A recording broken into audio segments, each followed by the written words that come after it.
Assalamualaikum warahmatullahi wabarakatuh. Kembali lagi di channel Jadi Begitu Ya. Pada video kali ini kita akan kembali membahas soal TWK HOTS untuk CPNS 2021. Langsung saja tanpa berlama-lama kita menuju ke soal yang pertama. Soal yang pertama, ideologi Pancasila memuat dimensi realitas, fleksibilitas, serta berwatak demokratis. Pancasila merupakan hasil penggalian kebudayaan dan perkembangan kebudayaan Indonesia yang mengedepankan kebersamaan, kerjasama secara harmonis, selaras, serasi, seimbang, serta terbuka terhadap perkembangan nilai-nilai baru yang justru mengangkat harkat dan martabat bangsa. Ini berarti ideologi Pancasila bersifat A. Realistis, B. Objektif, C. Terbuka, D. Tertutup, dan E. Demokratis. Baik, untuk soal yang pertama ini kita bisa selesaikan dengan menggunakan logika. Caranya bagaimana? Kita lihat di sini. Terbuka terhadap perkembangan nilai-nilai baru yang justru mengangkat harkat dan martabat bangsa. Nah, itu menunjukkan kalau Pancasila itu mau menerima nilai-nilai yang baru. Apalagi kalau nilai itu mempunyai efek yang positif bagi bangsa Indonesia sendiri. Nah, itu artinya ideologi Pancasila bersifat yang C, terbuka. Lanjut ke soal yang berikutnya. Radikalisme adalah paham yang bisa mempengaruhi kondisi sosial politik suatu negara. Radikalisme ini sangat erat kaitannya dengan konsep ekstremisme dan terorisme. Belakangan ini, masyarakat Indonesia dihebohkan dengan terjadinya bom bunuh diri. Bahkan kasus tersebut juga terjadi di gereja. Dari kasus bom bunuh diri tersebut dikatakan bahwa alasan pelaku melakukan bom bunuh diri yaitu jihad. Perlakuan terorisme sendiri jelas sangat menyimpang beberapa nilai-nilai Pancasila, yaitu sila A, 1, 2, dan 3, B, 1, 2, dan 4, C, 1, 2, dan 5, D, 2, 3, dan 4, E, 3, 4, dan 5. Oke, untuk soal yang berikutnya, soal yang kedua ini, kita lihat di sini. Kasus bom bunuh diri itu. Nah, kasus ini itu melanggar, bertentangan dengan 3 sila sekaligus. Nah, kita lihat di sini, kita analisis satu persatu ya. Menghilangkan nyawa seseorang. Nah, itu berarti melanggar sila kedua, kemanusiaan yang adil dan beradab. Kemudian, karena itu biasanya dibungkus dengan embel-embel jihad dan membela agama, maka itu melanggar sila ke-1, ketuhanan yang Maha Esa. Nah, selain itu, efek dari bom bunuh diri itu juga akan menimbulkan perpecahan dan merusak kerukunan. Nah, jadi hal itu melanggar sila ketiga. Nah, jadi jawabannya adalah A, sila 1, 2, dan 3. Soal yang berikutnya, negara adalah alat dari masyarakat yang mempunyai kekuasaan untuk mengatur hubungan-hubungan manusia dalam masyarakat dan menertibkan gejala-gejala kekuasaan dalam masyarakat. Salah satu sifat negara yaitu negara dapat menetapkan tujuan bersama dari masyarakat. Negara dibenarkan untuk melarang suatu organisasi politik atau aliran kepercayaan untuk disebarluaskan dengan alasan melanggar atau dianggap bertentangan dengan tujuan masyarakat. Hal ini merupakan salah satu sifat negara, yaitu A. Memaksa, B. Mencakup semua, C. Monopoli, D. Membagi kekuasaan, dan E. Kesejahteraan umum. Baik, untuk soal yang ketiga ini kita harus tahu apa saja itu sifat-sifat negara.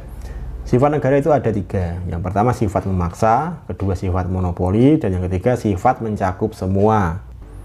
Dan dalam soal disebutkan negara dibenarkan untuk melarang suatu organisasi politik atau aliran kepercayaan untuk disebarluaskan dengan alasan melanggar atau dianggap bertentangan dengan tujuan masyarakat.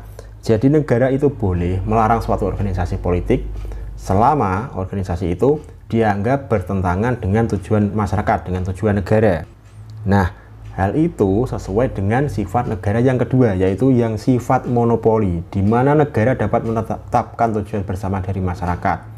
Dan negara dibenarkan untuk melarang suatu organisasi politik atau aliran kepercayaan untuk disebarluaskan dengan alasan organisasi itu melanggar atau dianggap bertentangan dengan tujuan masyarakat. Jadi jawabannya adalah yang C, sifat monopoli. Soal yang berikutnya, pada sidang pertama BPUPKI ada 3 tokoh yang mengemukakan dasar negara, yaitu Muhammad Yamin, Supomo, dan Soekarno. Pasca sidang BPUPKI yang pertama, kemudian dilanjutkan dengan pembentukan panitia kecil, yaitu Panitia 9. Hasil kerja Panitia 9 yang dikenal dengan Piagam Jakarta, kemudian disahkan oleh PPKI pada sidang pertama tanggal 18 Agustus 1945 dengan beberapa perubahan.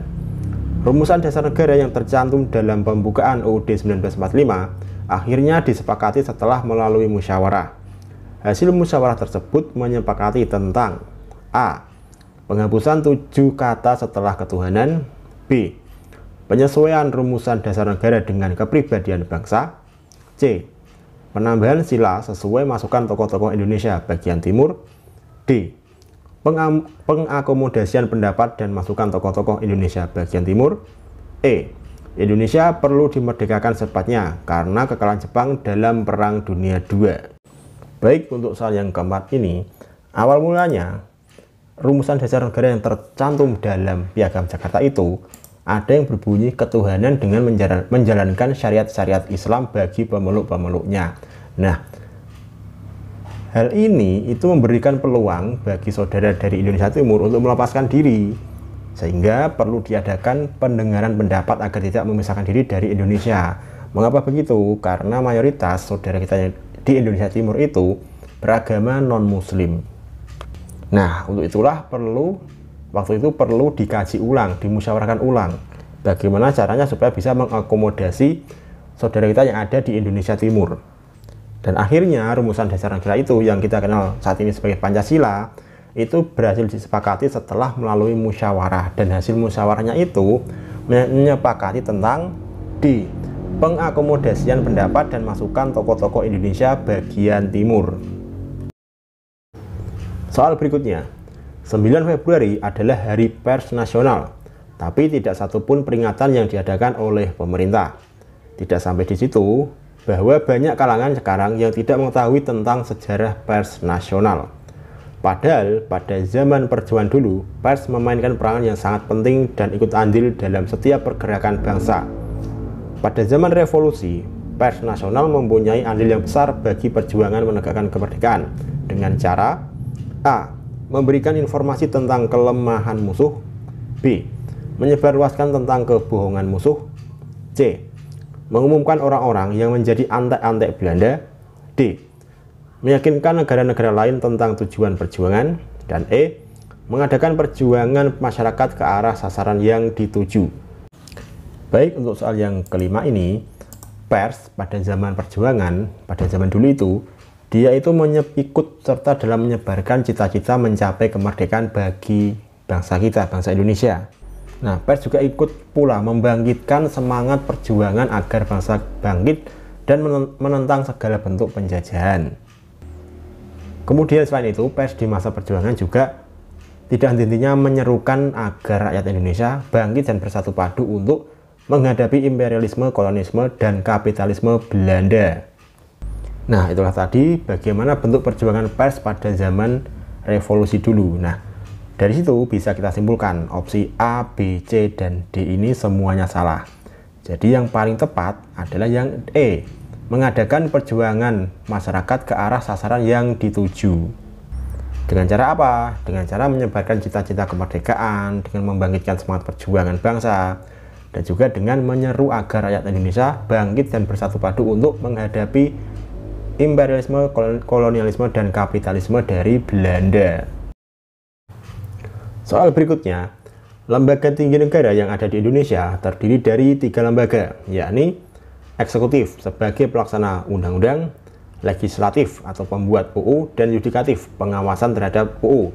Di suatu ketika ada konflik ataupun gesekan di dalam tubuh pemerintahan. Konflik tersebut terjadi karena ada ketidaksesuaian ide yang diambil oleh lembaga eksekutif dan lembaga legislatif. Akhirnya konflik ini terjadi terus-menerus dalam pemerintahan. Imbasnya adalah kebijakan yang sulit untuk mendapatkan persetujuan. Langkah yang tepat untuk mengatasi hal tersebut adalah A.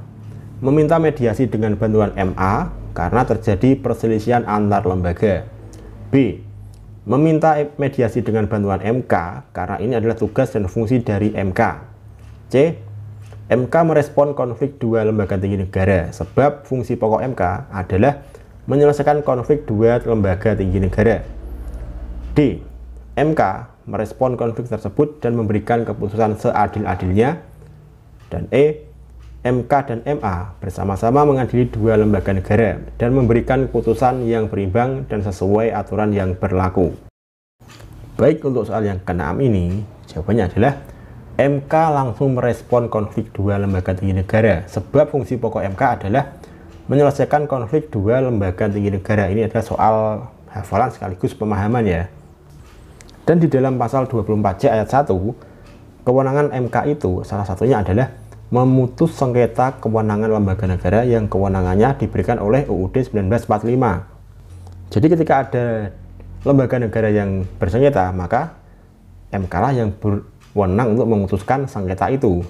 Nah, lembaga negara itu kan ada 3, yaitu eksekutif, legislatif, dan yudikatif. Dan di dalam soal itu yang bersengketa adalah lembaga eksekutif dan lembaga legislatif. Eksekutif itu adalah presiden dan legislatif adalah DPR. Nah, karena dua ini adalah sama-sama lembaga tinggi negara, maka itu adalah tugas MK untuk mengatasi sengketa tersebut, untuk memutuskan sengketa tersebut. Jadi MK memang tanpa harus dipanggil, MK langsung bertugas untuk menyelesaikan konflik antara presiden dan DPR, eksekutif dengan legislatif. Karena memang dua lembaga tinggi negara tersebutlah yang biasanya sering terjadi gesekan.